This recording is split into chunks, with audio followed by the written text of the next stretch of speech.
Luke chapter 1 verse 62. Luke chapter 1 verse 62.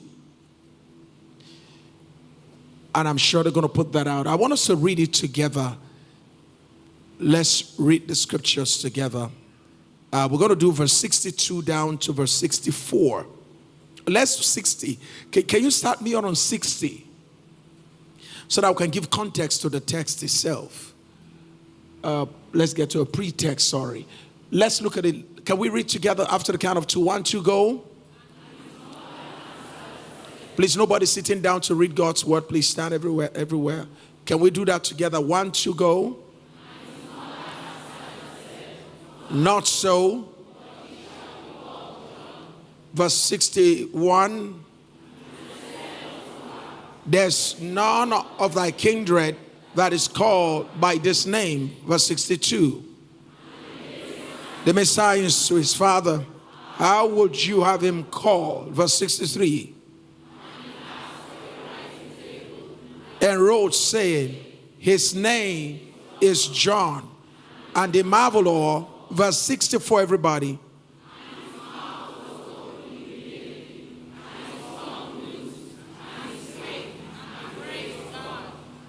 Father, we ask for the blessing on your word today. I pray you take my tongue, make it sharp and effective as the pen of a ready writer, cause me to speak a word in season to the foundation of our nation's challenges, even our families. I pray that, Father, veils to be taken from our eyes within the few minutes that I have to speak to your people. And I pray that you bless every heart here. In Jesus Christ's mighty name we pray. The greatest challenge, please be seated. The greatest challenge, globally speaking, the greatest challenge in every society is that of, please write this down, underfathered children. Underfathered children. In fact, a further expansion on that is what we call even unfathered children. In the American community, one of the things that you find out, I was sharing with some of a couple that came to see me. One of the challenges you have in the American community is the fact that the black community in the American society is the community that has the largest fatherless children, the black community. And it is a reason why it is also the society, community that produces also the largest number of people who are involved in vices, crimes, and the rest of that. It's just pointing out to one thing: wherever there is no father figures, you're always going to have crisis. And I'm going to show that to you, statistically proven.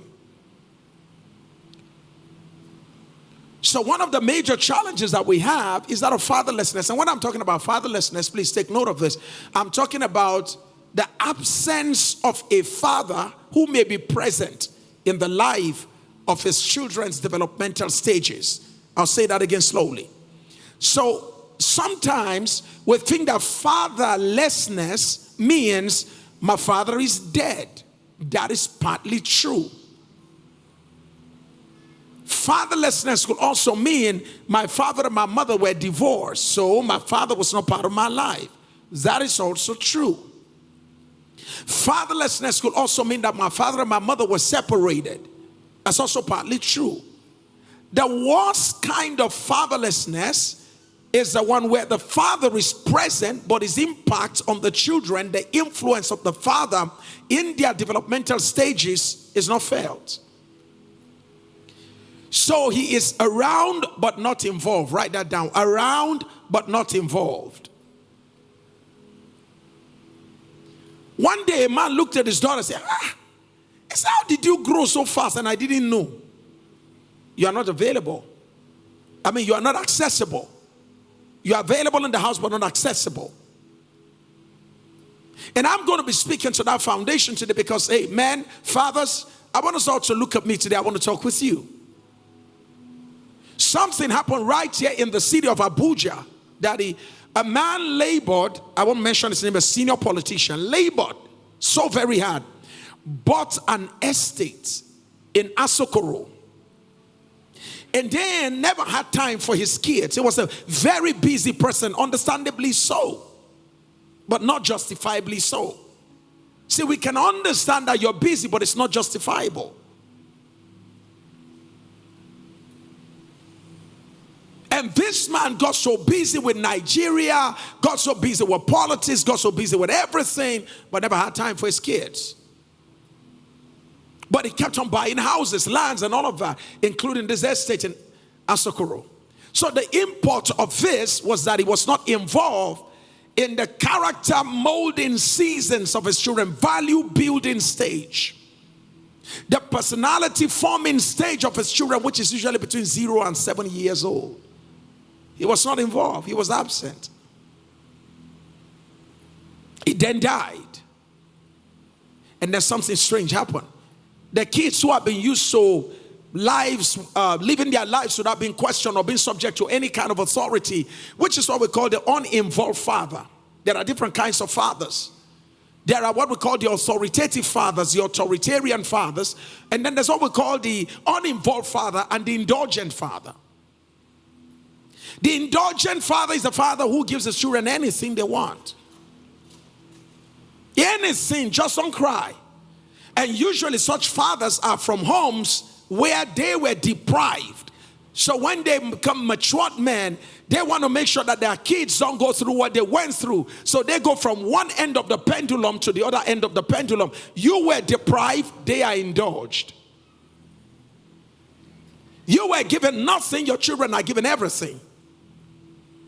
When you ask, you are shut down. But when they ask, you give them everything. That's an indulgent father. And then we also have what we call the authoritarian father. The father who every time he shows up, the kids are, hey, the lion of the tribe of the house is around. All rodents go into hiding. When he's coming, it's like elephants. The ground is shaking, everywhere is quaking. The kids are readjusting themselves. Even the wife. You will hear them, your father is coming, your father is coming. And everybody's if you've ever seen a family like that, raise your, I'm not saying yours, just like. Wave your hands if you've seen a family like that. If it's yours, keep your hands up. See many of us. God bless my mom, she's here. Baba in Timbo, Baba in Timbo. That's Mommy, sorry, please. Kaduna, my mother just, your father is coming, your father is coming. Everybody. That's when my sister received the gift of sleep. That's when I become hardworking. Everybody, my mother is in the kitchen. Everybody, because the lion of the tribe of the house is coming. Would you rather be feared or loved? What's your desire? That your children fear you or love you?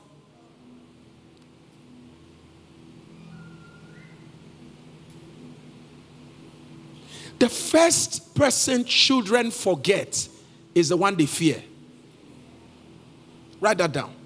The first person children forget when they become empowered is the one that they fear the most. Have you also noticed that about leadership? That the leaders you forget are the leaders you fear.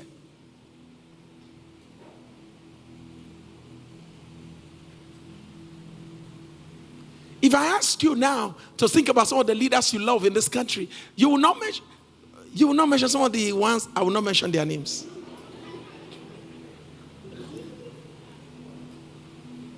Wait a minute. Isn't it funny to know that he has not ruled you as a president, but everybody's just so drawn to this man you call Peter Obi? He has not proven whether he has competence. What's that state? Anambra is not Nigeria. Is that okay? Anambra is not Nigeria. But it provides you with the skill set you can use on that micro level for national matters. But the man is yet to be proven at the national level. Why is everybody just gravitating? He's lovable.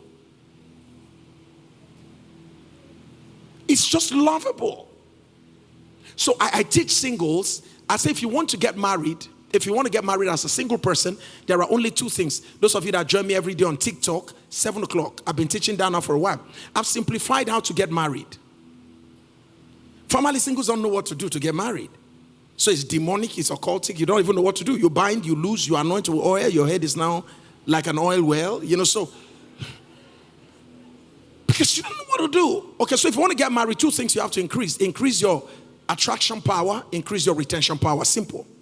How do you increase your attraction power? Availability, increase your availability, accessibility, increase your sociability, likability, increase your sense of responsibility and spirituality. Okay, so if you attract, how do you keep? Increase your capacity to have what we call guarded conversation. Don't let your mouth become on top of your mind. So I always tell singles, where is your mouth? Say, right in front of my face. This one is not here. The day your mouth goes on top here, it's over your mind, you will say rubbish and then someone will walk out of your life. So we say mind over mouth, not mouth over mind. Okay? Calm down. I'm just giving you an overview of what we do in singles meeting in every day, 7 o'clock. Singles will join us there. You know the sad part of it, I'm seeing couples. Couples are the ones invading. Somebody wrote, she says, I wish I knew this before I married him. I wish I knew it. So let's get straight to this now. The greatest challenge in every society, the complexity of societies generally, is actually as a result of this one important area that we don't give attention to, the kind of fatherings we have. So when you have an indulgent father who gives anything the child wants, that child grows up with no rules. That child grows up with no regulation. These are the kind of kids that when they become matured, they don't like boundaries. You don't give them boundaries. And then you have, of course, the uninvolved father, where no rules, no regulation, no love. So such a child is always looking for love in strange places. These are the kind of men that are easily manipulated by women that tell them, you are such an handsome man. He's never heard it before. He will fall in her hands. Samson has never had a woman put his head on her lap.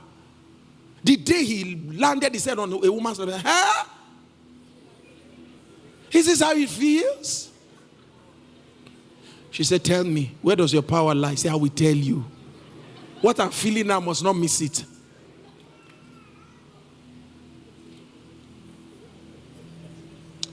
Men who are raised in families where there is no relationship, no rules, no regulation, are men who are subject to being easily manipulated. Because they were raised by what we call an uninvolved father. The balance of all men are those who are raised by authoritative fathers. Fathers who give rules, structure, they give regulations that guides actions and behaviors, and at the same time they open their hands to embrace them. So a father can say, son, come here, come, give me a hug, give me a knuckle, give me a high five. And at the same time, the boy knows that the hand that is shaking you and hugging you, that same hand can restrict you and restrain you. So the son has a balanced understanding of rules, regulation, and relationship. Reverse is the case where the father that raised the boy is what we call an authoritarian father, where there is so much rules, so much regulation, no relationship. I was raised like that. My father is a military man. So there was so much rules, so much, shut up, So I can't remember ever throughout my lifetime, I can't remember ever hugging my father. How dare you hug Mount Sinai? It will burn you. And my father is not a bad person, please. Wonderful man. But again, he is also a product of a traditional upbringing. He was raised by the people who were born. My father was born 1936. So he was born and raised by what you call traditionalists. I'm a boomer. And I know we have a lot of Gen Zs, I'm Gen Zs, I'm beyond Gen Zs here. And some days I'm going to talk about generations and how to deal with generations. What do you do if you belong to a generation, you're marrying somebody in another generation? How do you deal with that? We're going to talk about that another day.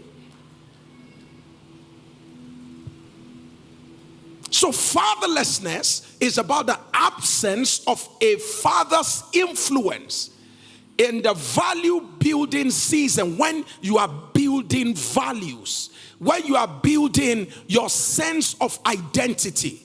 When a father will look at you and say, my son, you are a brilliant boy. Many of us under the sound of my voice will agree with me, those of us who are men. Our fathers never looked at us and say, you are.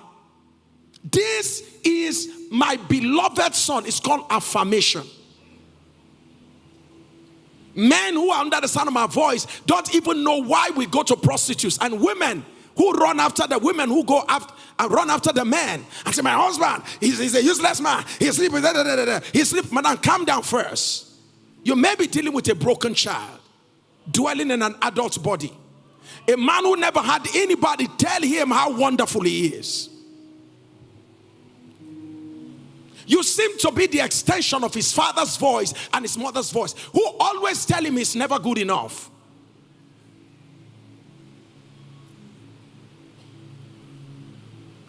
When was the last time you look at your husband, called him close, held him, and look him straight in the eye? I'm proud of you. Somebody say, hey. Mommy, thank you so very much. Where's the camera? Did you catch that? Something? Those are the kind of moments you people don't catch. Hey. Are you getting what I'm saying now? Watch this carefully. Every man needs an affirming voice. Needs a voice that affirms him.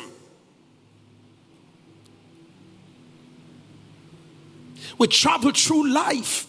We go through the thickest jungles. We climb the highest mountains. We face lions and bears. If David never told you, you as his wife will never know that young boy had dealt with lions and bears and comes back home playing the harp. That's what we do when we come home. We play the harp.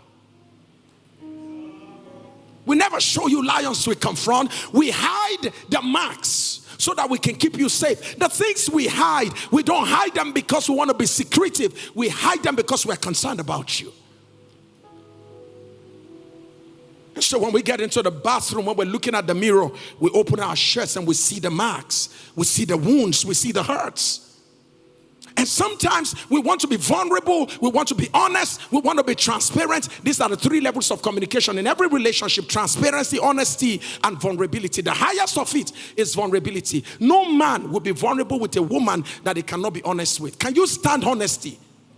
If you can stand honesty, you will move into transparency.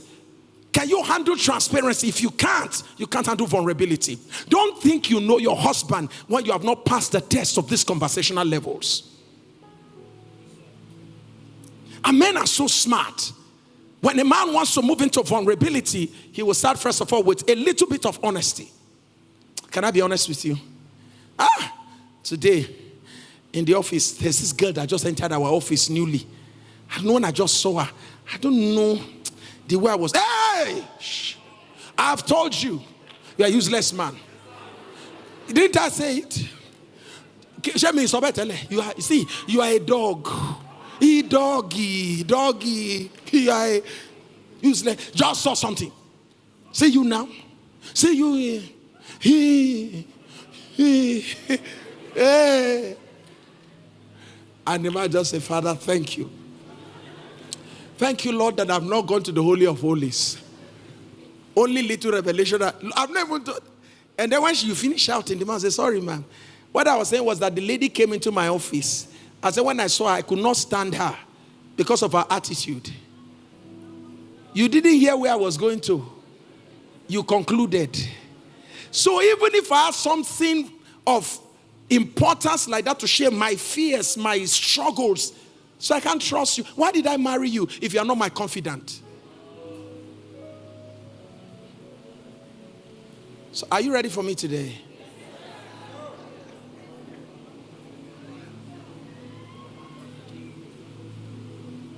Deep on the inside of every man is the need to be affirmed.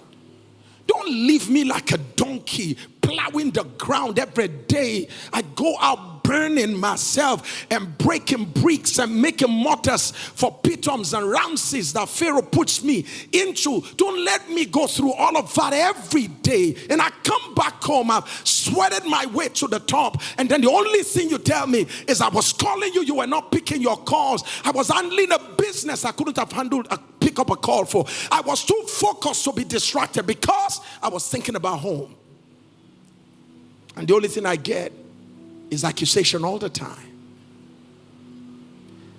Again, that's also a reflection of you also being underfathered. So when the lady who is underfathered meets a man who is underfathered, it's a crisis in a family.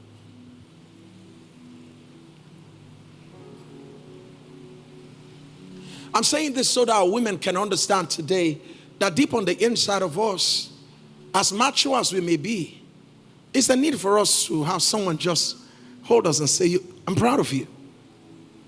You're my hero. Look straight in our eyes and tell us what you like about us. When I watch you the other day, the way you were presenting, how you were talking with your friends, I'm so proud that you're the father of my children. Hero? No. Yeah. As I'm talking about somebody, shakababa, never. Never. The only thing I was talking to somebody recently. I said, Madam, have you noticed anytime you come to talk to me, Pastor Sam, my husband, he did this. My husband. I said, Madam, has there been a time when your husband was nice? Yeah. So, but if it's been nice, so it can be nice. But is this thing I'm talking about, Pastor Sam?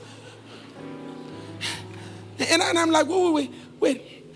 When was the last time you came to report to me and said, Pastor, help me to thank my husband? I said, Madam, mention the things. No, Pastor, if it is being a husband, though, caring, father of my children, no. Pastor, this man is, no, he doesn't play with his respect. Madam, when was the last time you sent him a note? Thank you for being an exemplary father. Pastor, if I do that, won't I spoil him?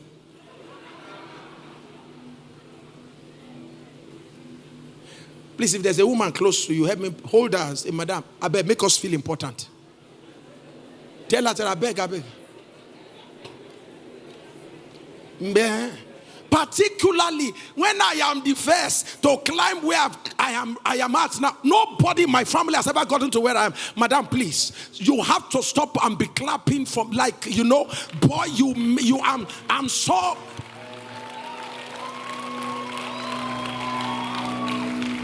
You think it's a joke to get here? My great grandfather, they stopped him on the way.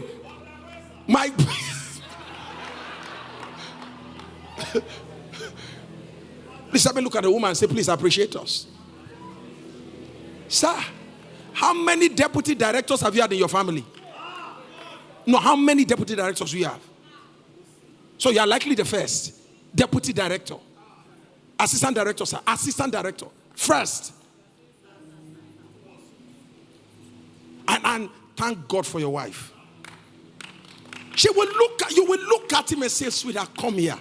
You want to apply kinesthetics. African women, may God deliver you. Apply kinesthetics. Let me show you what kinesthetics. Pastor, they come. I show you. You will lay hands on him. Sweetheart, the first director from your family.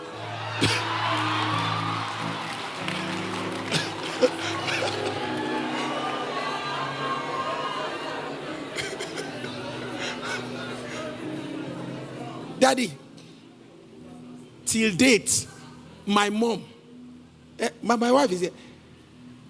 This morning, she knows I just came back. She has started. Okurimeta. I feel like I should travel again. You call me Okurimeta, I'm ready again to take any mountain.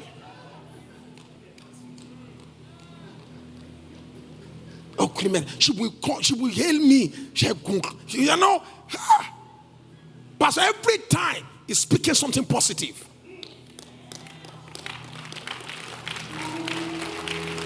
Why is it that your own anointing is located error? It's only error.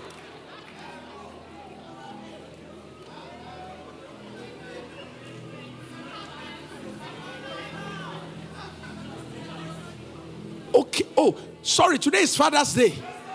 Let me switch. This is why fathers are not living long. When he now died, you left me. You left me with all these children. You told me you don't want me now, so I decided to go.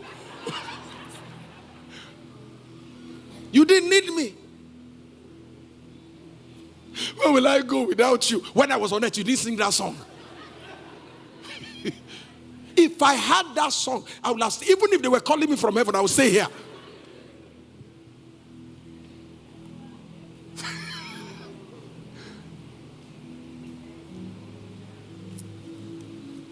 My God. We need fathers in the developmental stages of their children. We need fathers to be involved.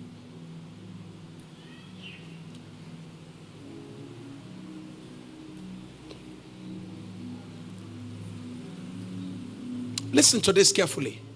Are you aware, statistically speaking, are you aware that the absence of a father, according to the U.S. Census Bureau, says clearly here that the absence of a father figure in the life of a child predisposes that child to having what they call financial hardship, crisis, or even having poverty. The absence of a good father figure in the life of a child can predispose the child, listen carefully, can predispose the child to having financial crisis 4 times more than a child from a good home with a good father figure. Can you imagine what that does? This brings us home to fathers who are constantly providing for the family and not with the family. It is critical for us to understand as men, like the story I was sharing with you. The man built the estate. He died, and the children went to play polo in Dubai. And then what happened? They ran short of money, and because they were not taught the value of money. One of them said, what do we do? And they just want to win polo in Dubai. One of them said, what do we do? The rest of them said, look, since we don't have money, we are cash strapped. One of us should go back home and sell Baba's estate. That's how one of them rushed back to Abuja. And the person that bought it from them happens to be a former administrator from Benue State, who is somebody I know. And he called me and said, Reverend Sam, he said they came, they were selling for peanut. The land, their father, they sold it several times below the price because they were more interested in the money they would make to go and play polo. What their father labored for years, they sold as peanut. Why? We are providing for the children, not with the children. What we are doing for them is what we are talking about, not what we are doing with them. The reason why we get frustrated as men when our children or our wives begin to talk, what do you want me to do? Do you want me to kill myself? What? Look at all the things I've been doing for. Look at the things I do for you. I do for the children. I do for. And listen, it's not about do for, it's about do with. It's about doing with. What am I talking about today? Faith for breaking patterns. I want us to break the patterns. Otherwise, we're going to transfer it to our children. This has to stop with us. Everything you are building, who are you building it for? The monies you are keeping, who are you keeping them for?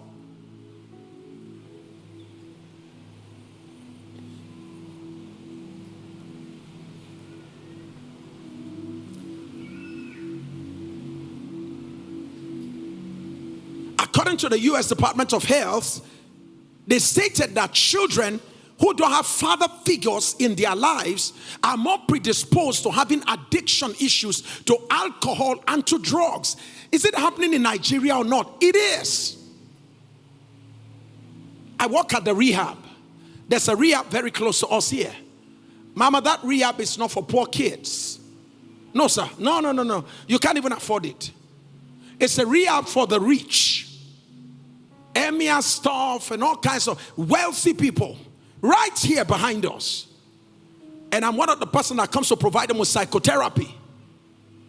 Sir, the kids The young people there, they are angry with their parents. Children of emirs, children of ministers there.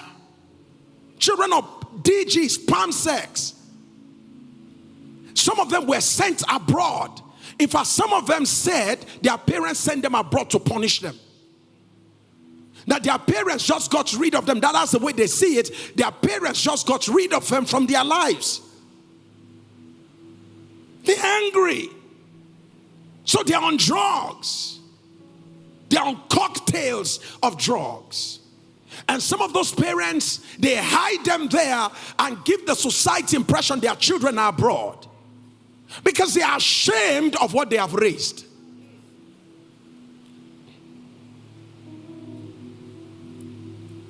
I travel a little bit. And so when I find myself out of this country, you meet some people, they say, Pastor, look at this boy. They say, he's not mentally stable. He's the son of, somebody just used to pastor, he's the son of so-and-so governor. I say, why this? He says that they don't want him to come home because it will be an insult to the father.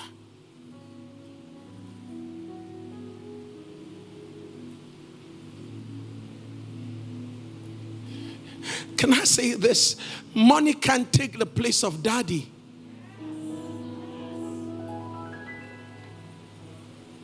No. Money can't give you the hug of daddy. My God. Are you aware also? This is according to a research carried out by someone called Lancet, and he got to discover that children that are not under the influence of a father figure who is constantly involved in their lives, such kind of kids have the tendency to always commit what we call to commit themselves to mental health institutions, because most of the times their emotions are not balanced by the contribution of their parents, particularly the father who affirms them. My daughter, come here, you're beautiful. Listen, when you say you're beautiful, don't think they are ordinary words. Coming from a father, it defines the girl. It defines the girl. Pastor, do you know how terrible it is for a girl to get to hear, you are beautiful, from a gangster, from a drug dealer? What my father never told me, a drug dealer tells me, this is daddy. That is not daddy.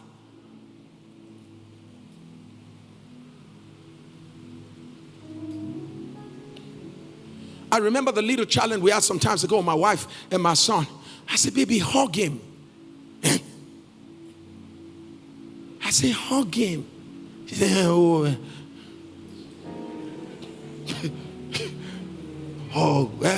I said, hug your son. I said, so that one day he doesn't go out of the country where hugging is their good morning. And boom, a guy hug him for the first time. Something will happen to that boy. He will say, it's maybe this. But I went hugging mom. When you are used to hugging mom, it's natural. It's not sexual. It's not immoral. It becomes easy when I have, hey, how you doing? Come, give me a hug.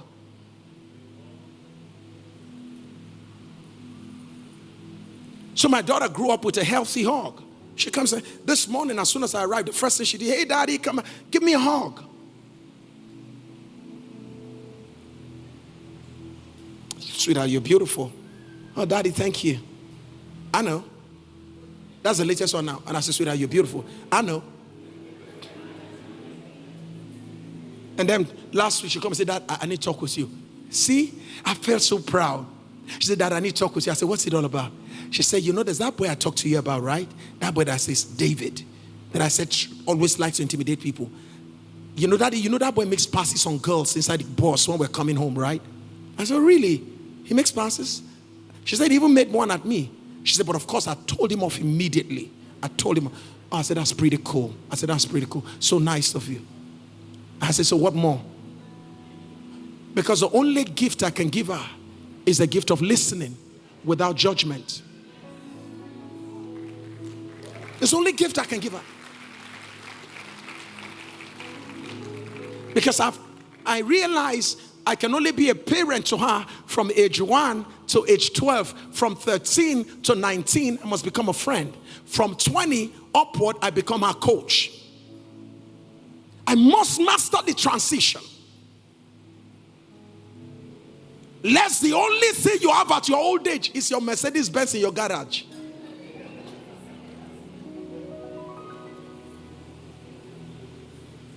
Empty house that echoes when you say hello, ho ho, ho ho.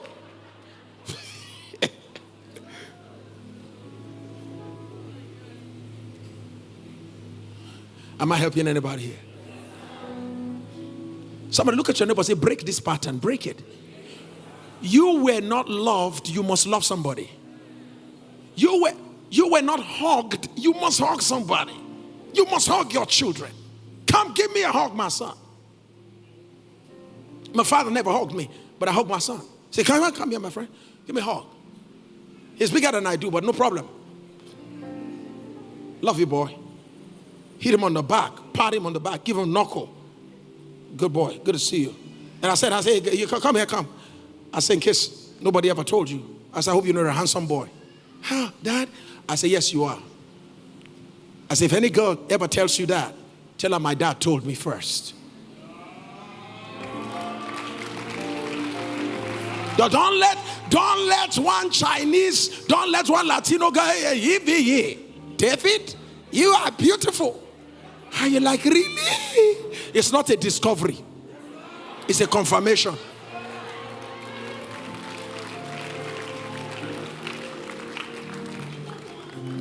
Are you aware, according to Hendricks, CS, adolescents in father absence home are more likely to be sexually active in their early age? Is that not true? I have a mother who came to see me in my office here. 4 minutes. I have a mother who came to see me in my office here. 3 kids, 9, 11, 13. And she said, Pastor Sam, my kids have all been sent out of school. I said, what happened? The girl who is 9, or the boy who is 9, she said that one was involved in showing his genitals. The girl who is in 11 was involved in trying to sleep with a guy inside the toilet. The one that is 13 also got himself involved in a moral issue. Where did it all come from? There was a day they went to visit the father who doesn't come to visit them. So they decided to visit the father. It was a surprise visit because they were neighboring state. The mother stays in one state, the father stays in another state. She's a director with one of the parastata. The man too is a director. She's like, this man doesn't come to see me with the kids. Let's just drive there. Get in there. A man who is the director in the youth service was found having an affair with some small girl. And the kids saw condom for the first time. And they said, Mommy, we saw this inside the container. And they said, what is this? The mother never knew that that thing that they saw was not only going to be an event, but a transfer of a spirit into their lives.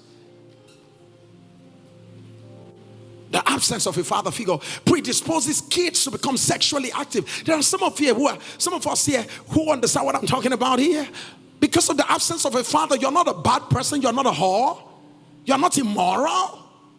There was just no part in your life to put some stopgap measure, someone to explain some things in details to you, to tell you that, look, my daughter, there are moments in your life every month when you feel estrogen movement. And at that moment you want to hold, you want to be held. At that moment, be careful who you hold. That you want to hold doesn't mean you should hold the wrong thing. You don't hold naked wire because you want to touch wire. Someone needs to talk.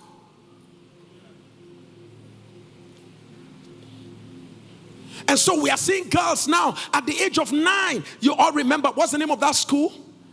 The one that the one that they call the girl cowgirl. Say it again. Chrisland. How old was she? Say it again. 9. Look at the girl practicing whatever kind of sexual positioning on kids. I wonder if some matured married women have that skill. How did the 9-year-old, how did she become so degenerate? But big question, where is her father? How did she end up in that hotel and nobody knew? I'm sure you heard about the recent one of young people, about how many of them that were found in hotels. Huh? We had another situation whereby children of highly placed people between the age of 13 to 17, they all went to pick up what's the name of one of the hotels right close to the U.S. Embassy, one of the big hotels there. They took over an entire floor. How did they get it? Through the connivance of people in the hotel. There is an agent. He goes to book the rooms. So these kids will be coming one after the other, and they go through the staircase. That's how they keep coming. Children of very wealthy people. And they will be there for 1 week sleeping with adult ladies. How is a son out of home for a week and the father never asked a question? The father didn't know. Because the child has his own room. He has his own car. What we are calling ourselves to as fathers today is for us to take up the responsibility. Those of us who are going to become fathers, we need to stop the trend. Stephen Demut once said that living in a father-absent home predisposes children to get into a life of crime. Absolutely so. As I round up on this Father's Day, 3 things that I want to quickly mention, and I'm out of your face. Number 1, the time has come for us to honor single mothers and married women who are doing their best to be fathers to their children in the absence of fathers who should be there. We need to celebrate single mothers and mothers who are in the trenches, who are working so hard to be fathers to their children so that there will be no vacuum. Can we truly celebrate them? Let's celebrate every mother that says your father may not be home, but I'm not going to let you rot away. I want us to celebrate every mother that checks up on their son. Let's celebrate every mother that looks at their children and say, not on my watch will your life become useless. Let's celebrate such mothers. Mothers that will make the sacrifice in the nights to pray, wake up in the morning to walk, stay back in the afternoon to labor. We need to appreciate them for the sacrifice, for their tenacity, for their ruggedity, for their patience, for their persistence, for the fact that on their watch, their children will not become drug addicts. The father doesn't know where the sons are, but the mother finds them out. Let's celebrate such mothers.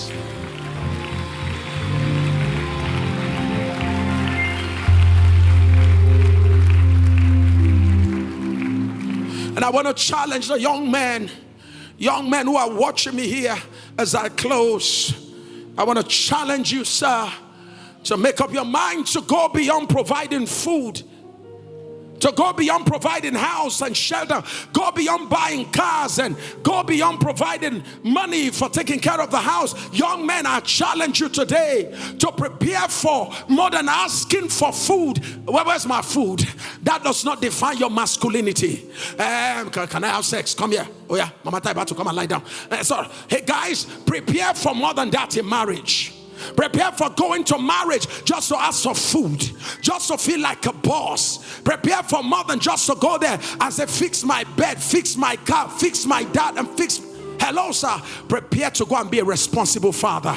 Young man, it's time for you to learn about what it takes to be a father. You can't bring up children who are dysfunctional like you were dysfunctional. You came from a dysfunctional place. Break the pattern. Don't let it continue. Am I talking to somebody in the house of God here? Please let me hear all the men say, I will break the pattern. Break the pattern. Your father was not there. Your father was not there when you were matriculating. Be there for your children. Your father was never there in the most significant moments of your life when others are taking pictures with their parents. Your father always missing in the equation. And there's always an excuse. But you want to say, I will be there. I'll be there for my children. The most painful thing always in my life is when, for whatever reason, I'm unable to attend an event that has to do with my daughter. My son, I can say to you that by the grace of God, 90% of all the events were there. I challenge you. Leave memories behind. Leave memories of a father in the heart of your children. Inheritance will never take the place of memories. How much houses you left cannot be compared with the touch you made. Touch their hearts. Put memories in their hearts.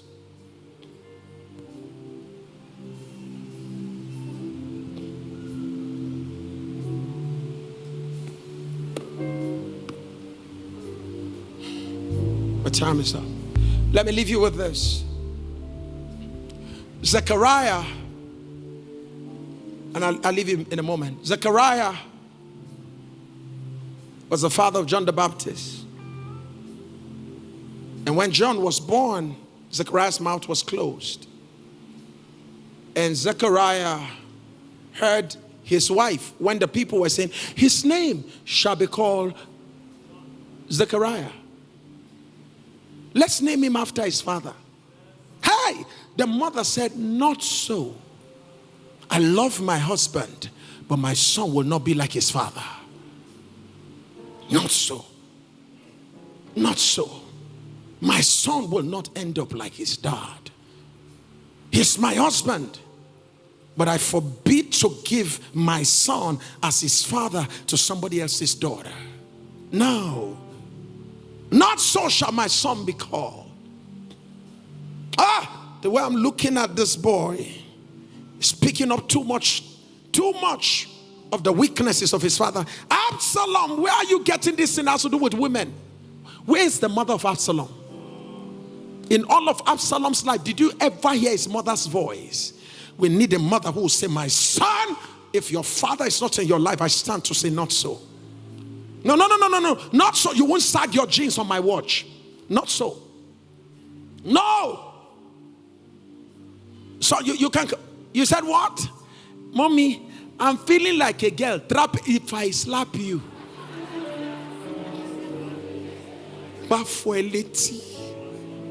You will recognize your masculinity. Every cartoon you have watched that is redefining your thinking, if I slap it out of you, you will come back to your senses. We need mothers to stand in the gap in the absence of fathers. All we've got are our children, not our treasures and inheritance.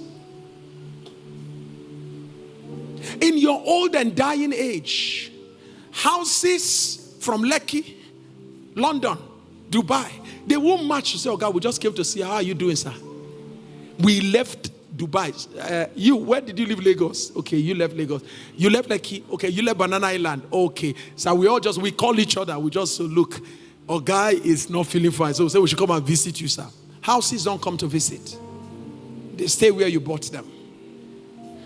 People move. But whether they will move their legs is dependent on whether you have touched their hearts. Let me ask you a question. In your old age, have you made enough investment in your children, enough to make them sacrifice their job for you?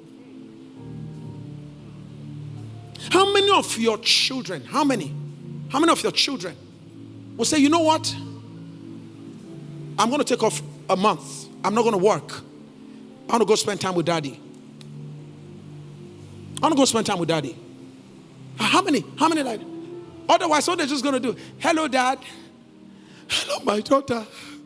Hello, man. You remember me today? Daddy, I just remembered you. But daddy, I don't have time because I'm actually at work. I'm very busy. So, daddy, I notice your voice is shaking. What is the problem? Hey, my daughter. Hey, okay, daddy, don't worry. I will call somebody very close. I will send $1,000. Daddy, I'm sure they'll be able to use it to take care of you. That's it. You sent them money. They sent you money.